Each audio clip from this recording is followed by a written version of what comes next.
figures de lutte que nous avons tenu à présenter ce soir et que nous ferons circuler demain dans les collèges haut-garonnais et auprès de toutes celles et ceux qui en feront également la demande. Je le dis parce que cette exposition, c'est une invitation à la réflexion et au devoir de mémoire qui nous est cher.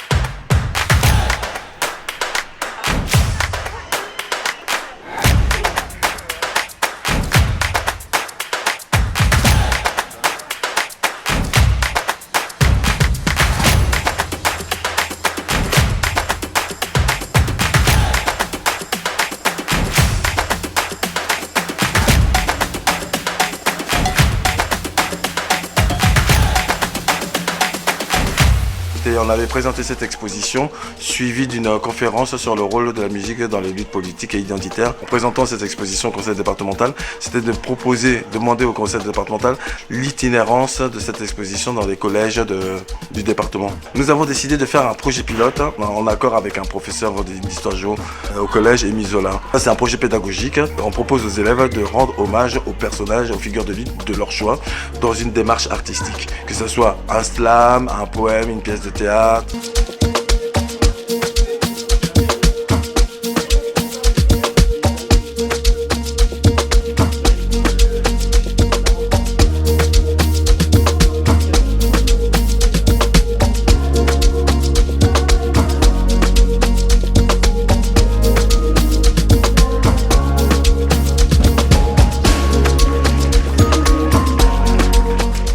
Vous avez parlé de plein de choses qui sont des fondements de notre civilisation maintenant.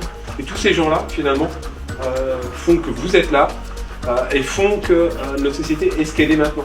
Ils ont vraiment adhéré au projet. Ils avaient une liberté de choix sur la présentation de la figure engagée de leur choix. On a eu des diaporamas, une scène de théâtre jouée, on a eu un chant, des poèmes récités, des biographies. Tout ça a bien fonctionné. En 1 heure, ils nous ont présenté 9 des 12 figures engagées de l'exposition. Et la 2e heure, nous ferons un débat. Il y a 30 ans, j'étais élève dans un collège de France, et d'ailleurs même dans une campagne, et j'étais le seul noir. 30 ans après, proposer ce projet à des élèves de collège, je trouve ça très intéressant parce que c'est leur faire prendre conscience que leur combat a forcément un impact avec notre réalité de maintenant, que nous, les enfants, incarnent le résultat de ces personnalités emblématiques des droits civiques.